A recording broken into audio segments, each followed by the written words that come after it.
جمعنا في هذا المكان وتفضل علينا بنعمة الإسلام والإيمان.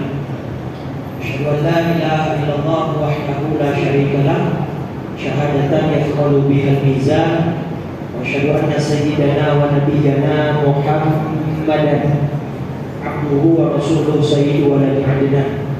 اللهم صل وسلم وكرم وعظم على سيدنا محمد وعلى آله وصحبه أجمعين.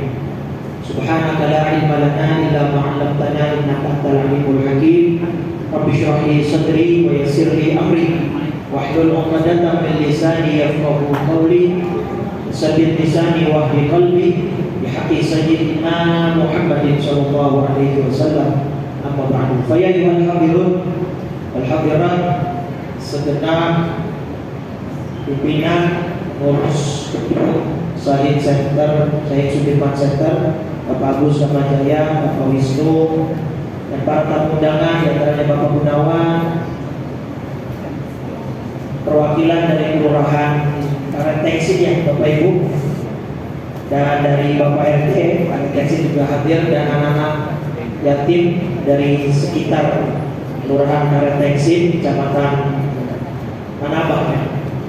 Dan seluruh karyawan-karyawati Bapak Ibu hadirin tamu undangan yang hari ini acaranya halal bihalal karena sudah selesai kita dari ibadah di bulan suci Ramadan. Mudah-mudahan yang menjalankan ibadah di bulan Ramadan kemarin semua ibadahnya diterima, dosanya diampuni, dan kita dipanjangkan umurnya, sehat walafiat sampai ketemu Ramadan tahun yang akan datang. Amin ya rabbal alamin. Dan mudah-mudahan tahun yang akan datang ketemu lagi di Syahid Sudirman Center dengan keadaan yang lebih baik. Karena di bisik-bisik pemerintah tahun lalu anak yatim 15, sekarang 35. Itu ya Pak. Jadi bertambah. Alhamdulillah. Insyaallah tahun depan langsung roket 500. Insyaallah. Baik Bapak Ibu dimuliakan oleh Allah Subhanahu wa taala. Begini, Ramadan kemarin itu kita lebih intens di hablum minallah. Betul ya? Yang menjalankan nih tiap hari puasa, tiap malam tarawih, terus baca Quran setiap saat. Bahkan mungkin jamaah teman-teman Sudirman Center ini ada yang bisa khatam sekali, 2 kali, mungkin ada yang 3 kali, mungkin 5 kali. Benar kan? Tapi yang sisanya pakai baca kulhu 3 kali, Al-Falaq sama An-Nas. Nah, tetapi dalam agama kita, Bapak Ibu, ibadah atau ketakwaan itu tidak hanya dinilai dari hablum minallah. Bahkan ada beberapa argumentasi atau dalil yang menunjukkan bahwa hablum minannas seringkali menentukan nasib seseorang di akhirat. Jadi tidak cuma hablum minallah yang disuruh diperbaiki, tapi juga hablum minannas. Ada hadis begini dalam Sahih Muslim, Nabi bertanya kepada para sahabat, "Atadruna al-muflis?" Kalian tahu nggak siapa orang yang terkategori pailit? Kalau bahasa bisnisnya pailit, bangkrut. Tahu nggak siapa yang bangkrut? Maka jawaban orang kalau orang bangkrut orang yang nggak punya apa? Nggak punya uang, nggak punya duit, nggak punya aset, mungkin asetnya disita dan lain sebagainya. Tapi Nabi tidak menghendaki jawaban seperti itu. Nabi bilang, "Innal muflisan min ummati yaumal qiyamah man ya'ti bi sholatin wa siyamin wa zakatin wa qad syatama hadza wa daraba hadza wa akala mala hadza wa safaka dama hadza ila akhiril hadits." Karena hadirin-hadirat sudah pada paham, enggak usah saya terjemahin kali hadisnya ya. Nah, udah paham belum? Belum, tadi kayaknya magut-magut ya. Ini pada lemes banget, pada udah lapar apa gimana? Udah makan jam makan siang ya? Baik, jadi kata Nabi begini Bapak Ibu, orang yang bangkrut, yang pailit besok di akhirat dalam konteks agama kita adalah orang yang ketika datang dia di hari pengadilan akhirat, dia bawa pahala sholat banyak, puasa haji, baca Quran mungkin setiap saat, tapi at the same time mulutnya gak dijaga, suka caci maki orang, suka nuduh hoax, bikin fitnah ini segala macam. Bahkan ada kasus di Depok itu, ada orang Depok nggak sih? Depok. Banyak ada kasus di Depok, kalau kamu percaya searching aja sambil di Google-nya. Kasus Ibu Wati di Depok. Namanya Ibu Wati. Mudah-mudahan gak ada yang sama namanya ya. Apa kasusnya? Dia punya tetangga anak muda, uangnya banyak, punya mobil, tapi gak pernah kelihatan kerja. Jadi jiwa hibahnya ibu-ibu meronta-ronta ini. Ngelihat ada anak muda, duitnya banyak, tapi gak pernah kelihatan kerja. Jadi duit dari mana nih? Akhirnya dia bikin isu bahwa anak muda ini ngepet. Terus serius, searching ada Google, masih ada beritanya. Terus karena tidak terbukti, nah ini pentingnya belum dinas Bapak. Dia udah kata malu kan nih bikin gosip bahwa anak muda itu ngepet, tapi gak terbukti. Akhirnya apa yang dia lakukan?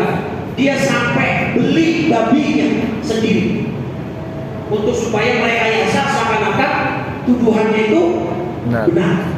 Sampai dibeli babinya. Tahu nggak belinya? Di Shopee.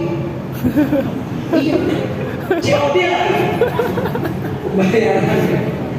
Serius. Dan yang lebih parahnya, dia sampai menyewa 3 orang untuk kemudian berpura-pura mengejar babi itu ketika tengah malam.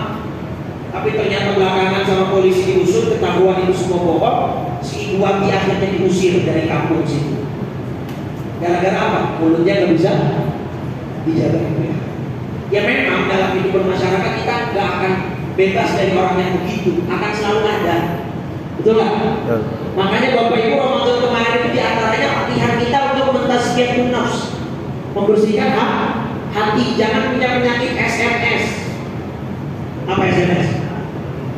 Senang melihat orang susah melihat orang senang. Tuh, lah tetangganya yang beli mobil, dia yang pasang koyok karena saking irinya. Orang begitu, ada kesalahan kecil aja kita bakal diekspos sama dia, blow up. Misalnya kita bikin acara hajatan di kampung, terus daging kebetulan kecil-kecil, sama orang kayak begitu diomongin nggak? Ngomongin. Bakal diomongin. Ini daging apa? Kecil banget, daging apa kacang virus? Orang begitu akan selalu ada.